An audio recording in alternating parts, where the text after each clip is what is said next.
Hello, this is Biot-Savart, and welcome to episode 9 of my Battlefield 4 weapon guides. This time we're looking at the second personal defense weapon, the PP-2000, unlocked after 10,000 XP using PDWs and returning from Battlefield Bad Company 2 and Battlefield 3.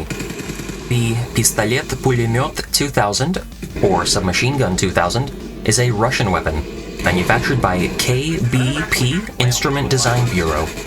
The PP-2000 was designed between 1993 and 97, was patented in 2001, and patent granted in 2003. Thus, the 2000 in the name was likely chosen as a round number during the gun's development cycle.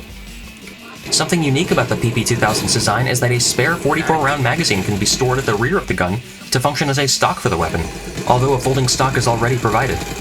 Something else unique is that the charging handle is right behind the front sight and folds away when not in use, similar to how it works on the HK-G36.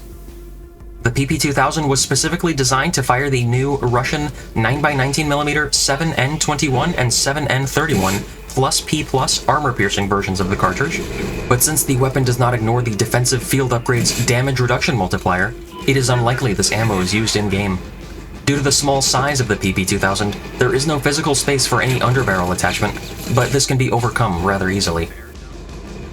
It is used by the Russian Ground Forces, Air Force, and Ministry of Internal Affairs, as well as Armenia's National Security Service and Police.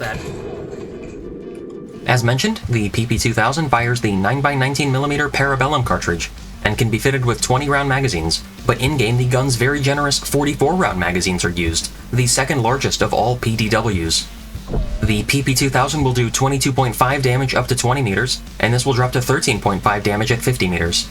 The cyclic rate is 650 RPM fully automatic. The recoil is very controllable, even when firing full auto out to mid-range.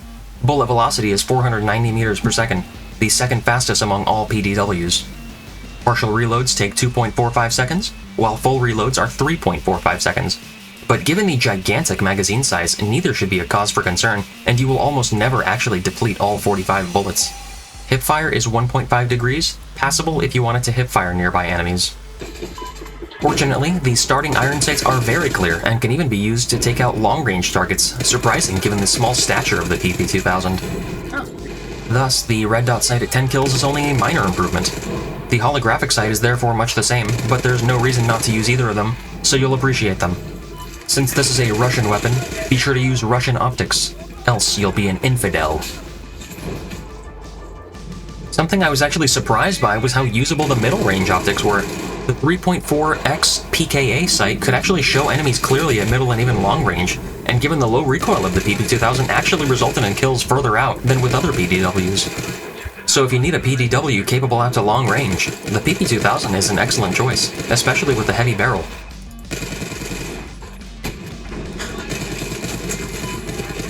The first accessory unlocked is the laser sight at 20 kills, and it will decrease the size of your already small hipfire reticle by 25%. This is an excellent pairing with the PP-2000, allowing you to dominate at close range by allowing you to shoot first every time, without waiting for your sights to rise.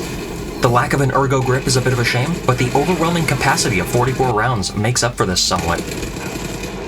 The flashlight comes at 50 kills and doesn't have quite the effect of the laser sight, only blinding enemies at close range.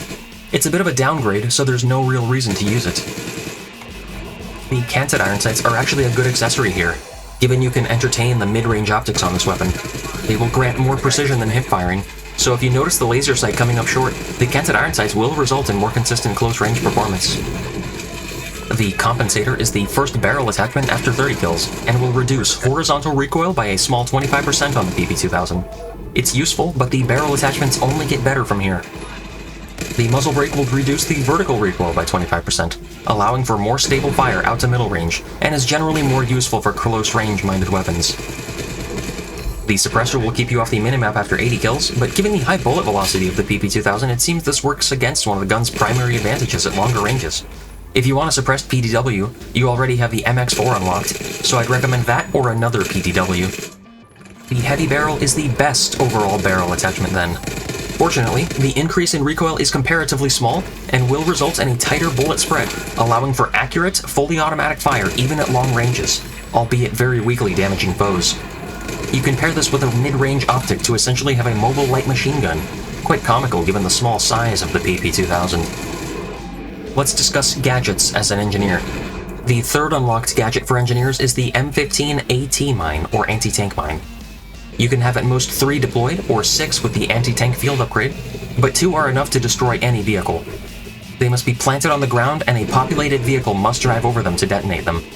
Since vehicles are not designed to look down, they can be sneakily planted atop a hill or ramp, where the operator's gun can't see what's been planted below. They remain on the map until they are destroyed or replaced by new mines. The fourth unlocked gadget is the FIM-92 Stinger. It is an American fire-and-forget anti-aircraft launcher, developed by General Dynamics and manufactured by Raytheon, nowadays a business unit of the RTX Corporation. It has been in service since 1981, and the cost of a single missile in fiscal year 2020 was $119,320. It will do 55 damage and a critical hit against all major aircraft except the transport helicopter, where it will do 36 damage.